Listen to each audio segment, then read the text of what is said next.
Next up, we've got Michelle Peluso, the CMO of IBM and SVP of Digital Sales. Hey, Gary, how are you? Is responsible for billions of revenue and accountable for demand generation with a team across 100 countries. Prior to IBM, Michelle was CEO of Guild, Global Consumer Marketing and Internet Officer of Citigroup, and CEO of Travelocity. She's won too many awards to mention. Welcome, Michelle. Hello, hello. So excited to be here. And that was so much fun listening to Kofi and Boz. Thank you, Michelle. So you've had an incredible career. I'm so glad we're getting this time together because we haven't had the luxury to jam too much. So first, it's great to see you. Thank you for doing this. Same. Let's get right into it, and then we'll side dish. Let's get right into the meat. And from your perspective, Michelle, what are the consumer behaviors, the shifts, and the keys to driving business in 2021 that are unique to where we're going? Look, the amazing thing about this year is every company on the planet has had to become digital overnight.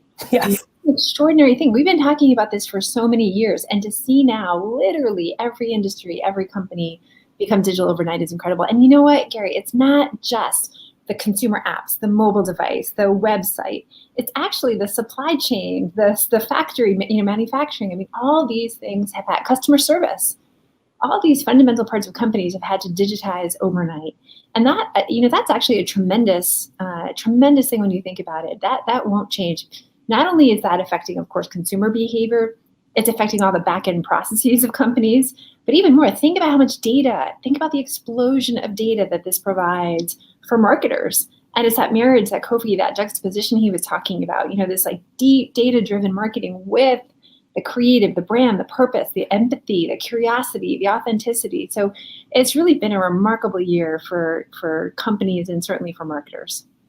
What do you think about in contemporizing such an iconic brand like IBM? Yeah. Right? Yeah. 109-year-old tech company. When does that? It's like, I think it's the coolest because I'm a nostalgia history kind of human.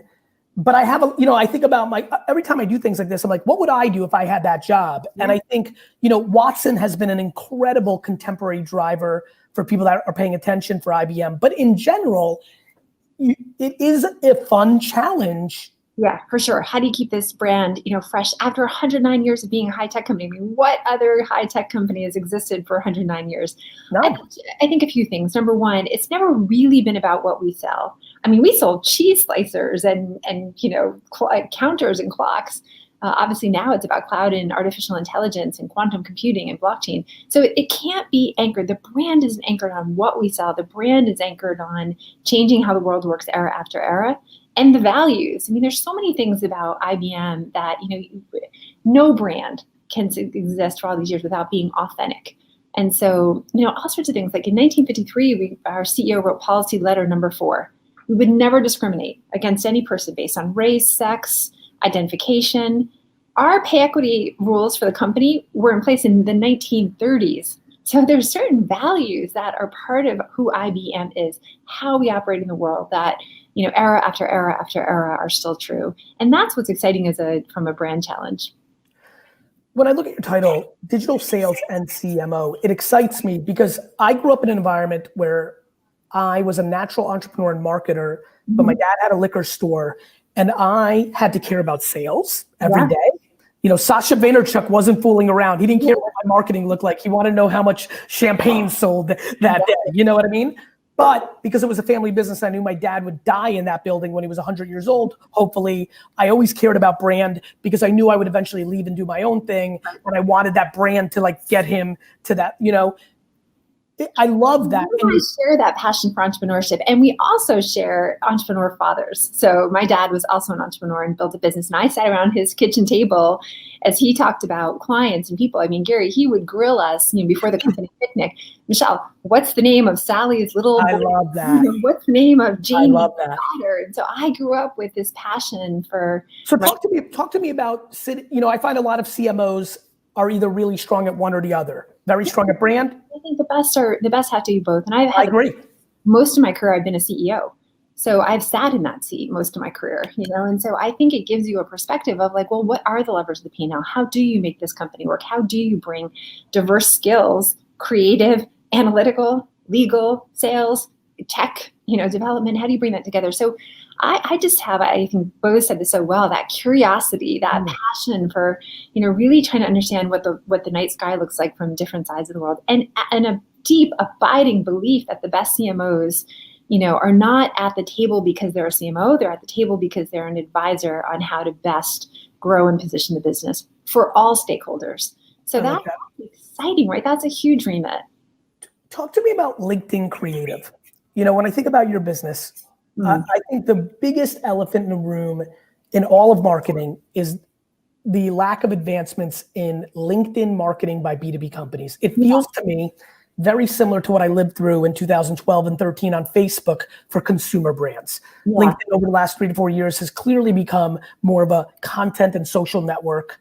The paid capabilities are remarkable, though they're expensive in comparison to other platforms, but I always tell people, but they're more valuable customers. Right? So sometimes it justifies that cost. But look, in the past few interviews, you're poking on a few really important issues. There is nothing about this year that says that we should do things the same next year. We had to pull all of our creative down in a matter of days in the middle of the pandemic. We were up with new creative, a new platform, fully shot, fully produced, media trafficked in 11 days. And actually that stuff was at, of course, a fraction of the cost and performing better than, some of our ads previously. So you've been poking on this in each of the discussions. The cost. Can we do it differently? Can we take the cost down? If we do that, can have hyper-personalized creative, and then places like LinkedIn become really powerful, right? Because the point about LinkedIn is you have got to personalize. You have so much rich information about what company this person's at, what their job role is, what they're interested in, what their profile looks like.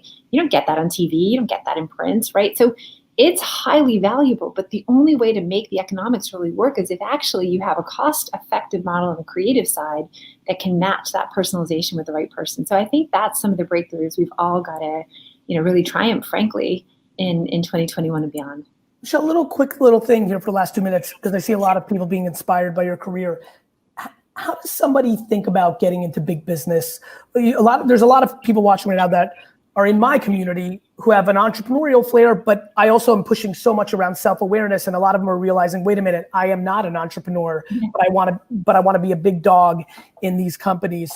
What do you tell young people? What do you tell the people that reach out to you for mentorship? What's a good thing to think about? A little hack for 2021 to give them a little extra leverage to break into marketing or operations in Fortune 5,000 companies. Yeah, great question. When you're young in your career, the most important thing I think is to surround yourself with people you're going to learn from. Be curious and surround yourself with people you're going to learn from. And I stress that because when I really think about my career, there's so many people I can point to who got me from here to there, who had the honesty to sit me down and be like, Michelle, this isn't good enough. You could do better. What if you done it this way? Like, what if you tried? There's so many people I emulated, so many people I watched, and I'm so grateful that I chose wisely, frankly. I had amazing mentors and bosses and colleagues, and I was a sponge. Nobody worked harder, and nobody served me more. And that served me well in my entrepreneurial career.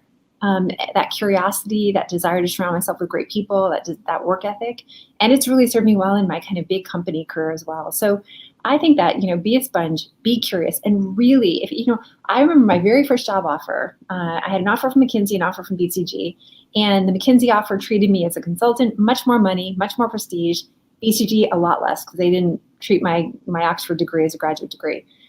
I took the BCG because I knew I would learn faster and learn more because of the people there. So I really highly prioritize, make sure the number one deciding factor is, are you around people who are going to teach you to get better, and be a sponge. I love it. Michelle, thank you for your time. Great to see you. Take care.